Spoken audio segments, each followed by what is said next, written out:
అనువుల్ని తీసుకొని మంచి నీటిలో బాగా కడగాలను 1-2 సార్లు.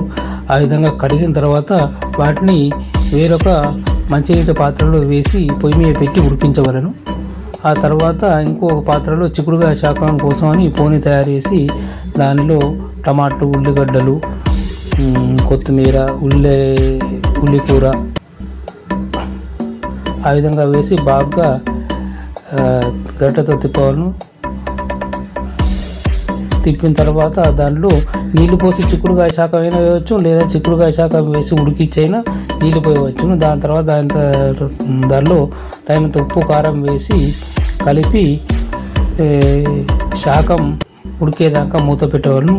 తర్వాత ఈ పక్కన ఉన్న గిన్నెలో కూడా అనువుల్లో కూడా ఉప్పు వేసి ఉడికించేవాళ్ళను. మధ్యలో గరిటెతో తిప్పేవాళ్ళను.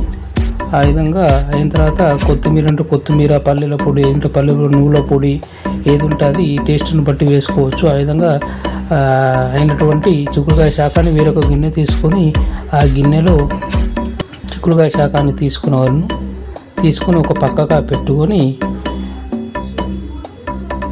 తర్వాత ఈ అనుములు మరి ఉడికినాయా లేవా చూడటానికి గరిటెతో అనుముల్ని తీసి ఒక గింజను చూడాలి, లేకుంటే నోట్లో వేసుకొని చూసుకోవాలి. ఇంతకుముందు ఆల్రెడీ ఉప్పు మనం వేసిన కాబట్టి మళ్ళీ ఉప్పు వేయాల్సిన లేదు. పోనీ పక్కన గిన్నెలో పోనీ పెట్టుకొని మనం దాంట్లో